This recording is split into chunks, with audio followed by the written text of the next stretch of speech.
வணக்கம் big my stocks viewers. உலக மார்க்கெட்ல நெகட்டிவ் நியூஸ், கன்ஃபியூஷன் இதெல்லாம் தாண்டி ஏப்ரல் 29 அன்னைக்கு நம்ம மார்க்கெட் ஒரு சூப்பரான கம்பேக் கொடுத்திருக்கு.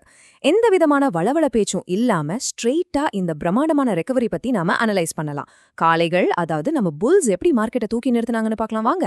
கரடிகள் பிடியில இருந்து விடுபட்டு சென்செக்ஸ் சும்மா கிழிச்சுக்கிட்டு 6900 பாயிண்ட்ஸ் மேல ஏறி இருக்கு. அது மட்டும் இல்லாம நிஃப்டியும் ரொம்ப கான்ஃபிடென்ட்டா 24150 அப்படிங்கிற அந்த முக்கியமான லெவல மீண்டும் ரீக்ளைம் பண்ணிருக்கு. ட்ரேடர்ஸ் மைண்ட் செட்ல இது எவ்ளோ பெரிய பாசிட்டிவ் இம்பாக்ட் கொடுக்கும்னு உங்களுக்கு நல்லாவே தெரியும். இப்போ ஒரு சுவாரஸ்யமான விஷயத்த நீங்க கவனிக்கணும். மார்க்கெட்டை மேல தூக்குனது யாருன்னு பாத்தீங்கன்னா மாருதி சுசுகி, கோல் இந்தியா மாதிரி ஜாம்பவான்கள் தான். அவங்க ஒரு பக்கம் ஸ்ட்ராங்கா பெர்ஃபார்ம் பண்ணாலும் இன்னொரு பக்கம் இந்த குளோப் ஏவியேஷன், ஃபார்மா துறையெல்லாம் மார்க்கெட்டு கொஞ்சம் கீழே இழுக்குதான் செஞ்சாங்க. ஏவியேஷன் ஏன் சரிஞ்சுது? அதான் நம்ம கச்சா எண்ணெய் பிரச்சனை. அதை பத்தி நான் அடுத்து சொல்றேன். செக்டார் வைஸா இந்த ஏற்றம் எப்படி இருந்துச்சுன்னு பார்க்கலாம். ஆட்டோ மற்றும் எஃப்எம்சிஜி துறைகள்ல நல்ல பச்சை கொடி, அதாவது கிட்டத்தட்ட 1% வரைக்கும் லாபம். ஆனா பொதுத்துறை வங்கிகள்ல ஒரு சின்ன சரிவு. இது பயத்தினால வந்த சரிவு கிடையாதுங்க, இது பக்கா ப்ராஃபிட் புக்கிங். லாபத்தை எடுத்துட்டு எஃப்எம்சிஜி மாதிரி சேஃபான செக்டார்ஸ் பக்கம் முதலீடாளர்கள் நகர்ந்திருக்காங்க. மார்க்கெட்ல இது ஒரு ரொம்ப ஹெல்தியான மூவ். நிஜத்துல மார்க்கெட்ல இப்ப என்ன நடந்துட்டு இருக்குன்னா, நம்ம ஊரு முதலீட்டாளர்களுக்கும் ஃபாரின் முதலீட்டாளர்களுக்கும் நடக்கிற ஒரு பெரிய கயிறிழுக்கும் போட்டிதாங்க. நம்ம கம்பெனிகளோட சூப்பரான காலாண்டு லாபங்கள் உள்நாட்டு முதலீட்டாளர்களுக்கு ஒரு பெரிய பூஸ்ட் கொடுத்திருக்கு. ஆனா அதே சமயம் அதிகப்படியான கச்சா எண்ணெய் விலை, அந்நிய முதலீட்டாளர்களின் வெளியேற்றம்னு உலகளாவிய பிரச்சனைகள் மார்க்கெட்டுக்கு ஒரு பெரிய தடையா அமைஞ்சிருக்கு. இந்த எக்ஸ்பர்ட்ஸ்லாம் இதை பத்தி என்ன சொல்றாங்கன்னு கண்டிப்பா பார்க்கணும். ரெலிகேர் புரோக்கிங்கோட அஜித் மிஸ்ரா ரொம்ப தெளிவா சொல்லியிருக்காரு. கச்சா எண்ணெய் விலை $110 நெருங்குறது ட்ரேடர்ஸ் மத்தியில ஒரு பெரிய எச்சரிக்கையை உருவாக்கியிருக்கு. அது போக எல்லோரும் கவனமும் வரப்போற அமெரிக்கா ஃபெட் மீட்டிங் மேலதான் இருக்கு அப்படின்னு சொல்லியிருக்காரு. இதுதான் மார்க்கெட் இன்னும் மேல போகாம தடுத்து நிறுத்தினதுக்கான முக்கியமான காரணம். இப்போ நீங்க தெரிஞ்சுக்க வேண்டிய ஒரு அதிர்ச்சியான நம்பர் 94.85. டாலருக்கு எதிரான நம்ம ரூபாயோட மதிப்பு வரலாறு காணாத அளவுக்கு வீழ்ச்சி அடைஞ்சிருக்கு.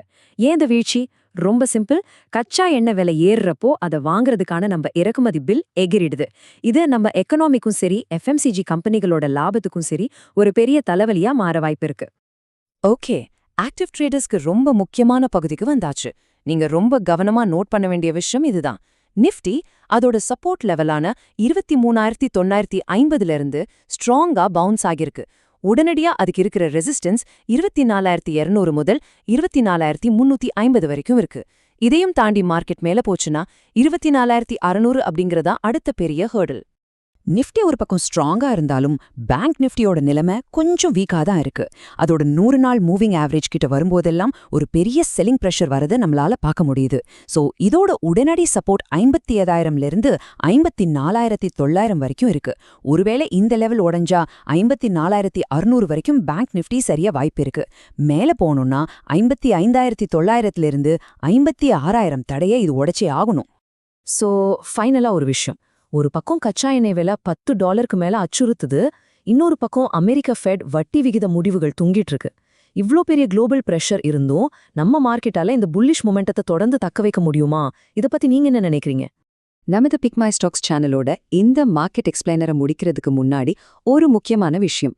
நாங்க செபில பதிவு பண்ணின நிதி ஆலோசகர்கள் கிடையாது.